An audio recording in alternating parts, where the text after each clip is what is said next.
Start colligative properties.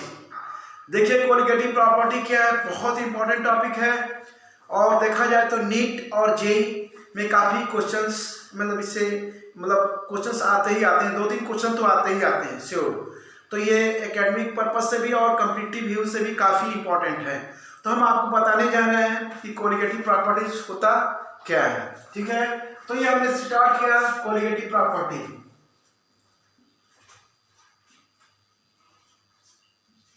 Colligative ये हो गया प्रॉपर्टी, ये हो गया डाइल्यूट सॉल्यूशन के लिए है, ये डाइल्यूट सॉल्यूशन। देखिए कोलिगेटिव प्रॉपर्टी वो होती है जिसमें वो होती है जिसे हम कहते हैं कि जब सॉल्यूशन की प्रॉपर्टी, कोई सॉल्यूशन की प्रॉपर्टी सॉल्यूट के ऊपर डिपेंड करे, सॉल्यूट के पार्टिकल्स के ऊपर डिपेंड करे, तो उसे हम क्या कहते हैं, कोलिगेटिव प्रॉपर्टीज। हम ये कर सकते हैं यहाँ पे कि properties of solution, properties of solution which depend on solute particles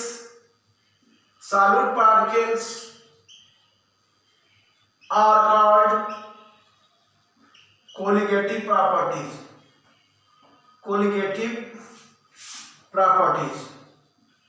देखिए ये हमने बोला ही आपको कि जो सॉल्यूशन की प्रॉपर्टी होती है किसके ऊपर डिपेंड करती है, सॉल्यूट पार्टिकल्स के ऊपर डिपेंड करती है, उसी ही हम क्या बोलते हैं, कोलिगेटिव प्रॉपर्टीज।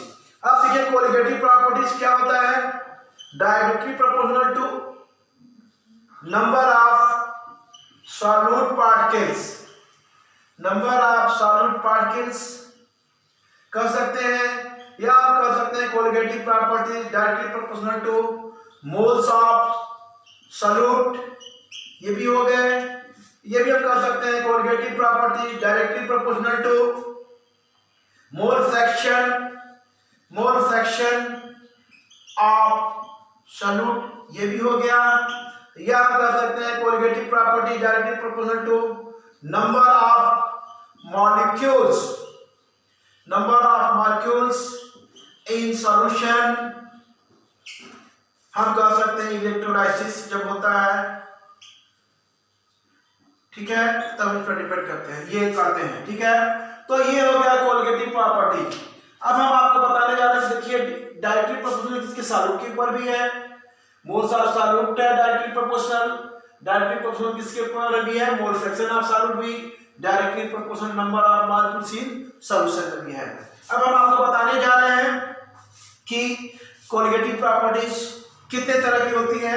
हम आपको ये इसमें बताने जा रहे हैं कोलिगेटिव प्रॉपर्टीज, थोड़ा सा शेप है। तो देखिए तो ये टाइप्स ऑफ कोलिगेटिव प्रॉपर्टी, ये हमने यहाँ पर लिखा टाइप्स ऑफ कोलिगेटिव ये प्रॉपर्टी। फर्स्ट हम कर सकते हैं रिलेटिव लोअरिंग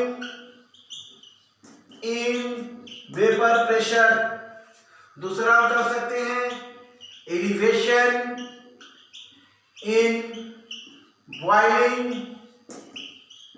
पॉइंट, इसे हम RLVP भी कहते हैं शॉर्ट में। ये एलिवेशन इन बॉइलिंग पॉइंट, इसे हम TB से भी इंडिकेट करते हैं। थर्ड है depression in freezing point, depression in freezing point मतलब TF से इंडिकेट करते हैं। फोर्थ है ऑस्मोटिक प्रेशर को पाई RC से क्या करते हैं, हम इंडिकेट करते हैं। देखिए चार बहुत इंपॉर्टेंट है, इनमें से क्वेश्चन आते ही आते हैं। हम आप पे सबसे पहले आज डिस्कस करने जा रहा हूँ relative lowering in vapour pressure, बाकी क्या हम जो है अभी नेक्स्ट लेक्चर में हम क्या करेंगे, एक्सप्लेन करेंगे, ठीक है। तो हम आते हैं रिलेटिव लोअरिंग वेपर प्रेशर के बारे में बताएंगे, लेकिन उससे पहले थोड़ा सा हम आपको कुछ चीजें बता दें कि ये सॉल्वेंट जो होता है, सॉल्वेंट क्या है, दो चीजों से मिला है ये, सॉल्वेंट और ये सॉल्यूट से क्या होता है, ये सॉल्यूशन का क्या होता है, ये फॉर्मेशन होता है। ठीक है, अब हम ये कर सकते हैं, ये दो तरह से होता है। ये जो सॉल्यूशन जो होता है एक को बोलते हैं सॉल्यूट और दूसरे को क्या बोलते हैं, सॉल्वेंट। अब ये सब सॉल्यूट जो होता है इसे हम बोलते हैं नॉन वोलेटाइल। ये क्या होता है आपका, ये वोलेटाइल होता है। अब नॉन वोलेटाइल मतलब ये होता है कि वेपर का फॉर्मेशन बिल्कुल ही नहीं होता है, यानी वो सॉल्यूट का यही काम ही है कि वेपर बनने ही नहीं देगा। तो देखिए क्या करता है, इसे हम कह सकते हैं विच डू नॉट फॉर्म, क्या होता है ये वेपर, इससे क्या होता है वेपर का फॉर्मेशन नहीं होता है। अब यहाँ पे क्या है भाई, यहाँ कह रहा है कि तो फॉर्मेशन ऑफ वेपर, यानी वेपर का क्या होता है, फॉर्मेशन होता है, राइट। अब हम आते हैं, देखिए नॉन वोलेटाइल सॉल्यूट के बारे में आपको थोड़ा सा डिस्कस करते हैं कि नॉन वोलेटाइल सॉल्यूट को हमने तो बताया है कि क्या होता है कि वेपर का फॉर्मेशन नहीं होता है।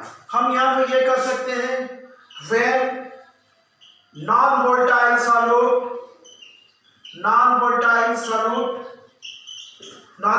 में क्या क्या है भाई, हम देख सकते हैं कि अब ये सोडियम क्लोराइड भी हो गया, या हम कह सकते हैं ये आपका ये यूरिया भी हो गया, या हम कह सकते हैं इसे हम यूरिया बोलते हैं, या हम इसे बोलते हैं C6H12 और O6, ये आपका क्या हो गया, ये ग्लूकोज एडेड हम क्या करते हैं, एडेड इन, हम किसमें करते हैं, यहाँ पे प्योर सॉल्वेंट में हम जैसे ही करते हैं तो क्या होगा, देन वेपर प्रेशर विल क्या हो जाएगा, वेपर प्रेशर विल डिक्रीज। तो वेपर प्रेशर क्या होगा, ये डिक्रीज हो जाएगा। कैसे होता है मैं भी आपको बताने जा रहा हूँ कि नॉन वोलेटाइल सॉल्यूट को जब इसमें मिक्स करते हैं प्योर सॉल्वेंट में तो वेपर प्रेशर क्या होगा, वो बिल्कुल क्या होगा, वो डिक्रीज हो जाएगा। ठीक है, तो हम आगे चलते हैं इस पे कि जो होता है, हम थोड़ा सा इसको समझा रहे हैं कैसे करना है आगे। तो इसमें जो होता है नॉन वोलेटाइल का काम ही है कि भाई हम वेपर बनने नहीं देंगे, ये हमारा काम है चाहे कुछ भी हो जाए। ठीक है, तो हमने देखिए यहाँ पे क्या लिया, हमने कंटेनर लिया, यहाँ पे देखिए हमने ये कंटेनर ले लिया, इस कंटेनर के अंदर क्या है, ये हमने लिक्विड ले लिया। लिक्विड क्या कर रहा है, यहाँ पे लिक्विड क्या हो रहा है, यहाँ पे ये वेपर का फॉर्मेशन हो रहा है, क्या हो रहा है, लिक्विड। ये हमने ले लिया सॉल्वेंट, क्या हमने यहाँ पे ले लिया, सॉल्वेंट। इसे हम क्या बोलते हैं, ये प्योर सॉल्वेंट है जिससे क्या होता है, वेपर का फॉर्मेशन होता है। हम इसे किसे इंडिकेट करते हैं, P0 ए से हम क्या करते हैं, इसे इंडिकेट करते हैं। हमने इसे ले लिया सॉल्वेंट ए। ठीक है, अब हम दूसरा लेते हैं, सॉल्यूट की क्वांटिटी थोड़ी सी लेते हैं। यहाँ पे हमने देखे यहाँ पे क्या ले लिया, सॉल्यूट ले लिया। सॉल्यूट को हमने क्या किया, सॉल्यूट हो गया, ये सॉल्यूट को हम किसे इंडिकेट करते हैं, ये हमने मान लिया ये बी पार्ट हो गया। अब हम क्या करते हैं, इसको इसमें क्या करते हैं, हम मिक्स करते हैं। जब मिक्स करेंगे तो ये जब मिक्स हो जाएगा तो क्या हो जाएगा, यहाँ पे हम यहाँ पे देखिए ये बनाते हैं, हमने मिक्स कर दिया इसको सॉल्यूट और सॉल्वेंट को, ये सॉल्यूट को हमने इंडिकेट कर दिया EB। ठीक है, अब हमने यहाँ पे क्या किया कि अब दोनों जब मिक्स हो जाते हैं तो मिक्स होने पर ये देखिए हमने क्या ले लिया, यहाँ पे ये लिक्विड हो गया, ये यहाँ पे हमने क्या कर दिया, यहाँ पे दोनों को सॉल्यूट और सॉल्वेंट को दोनों हमने क्या कर दिया, यहाँ पे ये मिक्स कर दिया। ठीक है, तो यहाँ हमने क्या कर दिया, दोनों को हमने यहाँ पे मिक्स कर दिया है। ठीक है, अब यहाँ पे जो ये पार्ट दिख रहा है आपका, इसे क्या बोलते हैं, सॉल्वेंट। ये सॉल्वेंट हो गया, और ये जो बड़ा वाला पार्ट है ये क्या हो गया, ये सॉल्यूट हो गया। अब ये सॉल्यूशन को एक कह सकते हैं कि देखिए हमने यहाँ पे ले लिया, यहाँ पे दोनों आ जाते हैं, क्या सॉल्यूट और सॉल्वेंट दोनों आ जाते हैं। हम यहाँ पर कह सकते हैं कि ये भी कह सकते हैं कि lesser surface area is available for किसके लिए, प्योर सॉल्वेंट के लिए। ये क्या कर दिया है, एरिया हमने यहाँ पे ये ले लिया है। अब हमने क्या किया कि दोनों को मिक्स कर दिया। अब ये एक तरह से देखा जाए कि ये सॉल्यूशन हो गया। क्या हो गया, पूरी तरह से ये सॉल्यूट और सॉल्वेंट मिल गया तो क्या हो गया, टोटल सॉल्यूशन हो गया।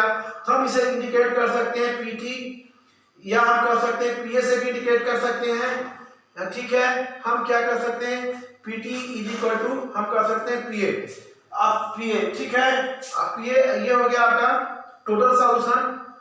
अब ये हो जाएगा आपका ये पीवी। ठीक है, अब यहाँ पे हम ये कर सकते हैं, ये जो सॉल्यूट है क्या करता है, ये वेपर का फॉर्मेशन नहीं होता है, तो ये क्या होगा, बिल्कुल ये यहाँ पे ये जीरो हो जाता है। ठीक है, तो हमने दोनों कंटेनर लिया, ये ले लिया, तो अब हम यहाँ पे क्या रखते हैं, पीटी इज इक्वल टू क्या हो जाएगा, पीए, और ये हो गया zero.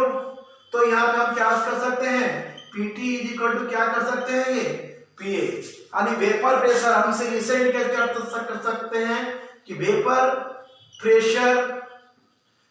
Pressure of solution is equal to partial vapour pressure of क्या हो गया, ये सॉल्यूशन। जैसे कि हमने आपको बताया कि देखिए पीटी क्या है, यहाँ पीटी इज इक्वल टू पीए ही है, मान सकते हैं, हमने दिया पीटी इज इक्वल टू पीए, हमने ले लिया, ये से पीए भी लिख सकते हैं या पीटी लिख सकते हैं।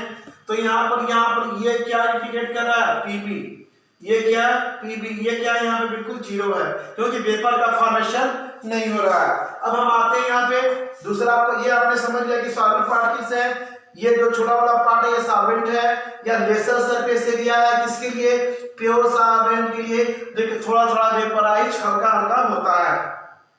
तो हमने दोनों को ऐड करके ये ले लिया, PT is equal to PA plus PB, PT is equal to PA plus PB, P यहाँ पे क्या है, पीबी जीरो तो जीरो रख दिया, तो ये टोटल क्या हो गया, vapour pressure of solution is equal to partial vapour pressure of solution. अब हम आते हैं, आपको बताते हैं आगे कि हमें इसमें क्या करना है। इसमें हमें ये करना है कि ये हमने बताया अकॉर्डिंग टू राउल्ट्स लॉ। अब हम राउल्ट्स लॉ को इसमें लाते हैं कि अकॉर्डिंग टू राउल्ट्स लॉ क्या होगा, हम यहाँ लिखते हैं according to Raoult's law, according to Raoult's law, according to Raoult's हमें क्या करता है भाई, पीटी इज इक्वल टू हमने मान ही लिया है, ये क्या होता है पी नॉट ए इंटू क्या होता है एक्स ए, यानी vapour pressure of pure solvent plus mole fraction. ठीक है, ये होता है, हम यहाँ पे ये कर सकते हैं PT is equal to P not A into mole fraction of component A. आप जानते होंगे कि ये आपने पढ़ा होगा पीछे वाले लेक्चर में कि mole fraction of component A plus mole fraction of component B is equal to 1। तो यहाँ पर X A is equal to क्या हो जाएगा, 1 माइनस एक्स बी, राइट। तो हम यहाँ पे क्या करते हैं, इसकी वैल्यू किसमें पुट कर देंगे, हम इस इक्वेशन में हम यहाँ पे पुट करेंगे। तो ये क्या होगा, ये total solution is equal to क्या होगा, पी नॉट ए इंटू हमने इसको इसमें पुट कर दिया तो क्या हो जाएगा 1 माइनस एक्स बी, और फिर हमने क्या किया कि टोटल सॉल्यूशन लिया पी नॉट ए, ये क्या हो गया minus P not A into क्या हो गया ये एक्स बी। ठीक है, mole fraction of component B.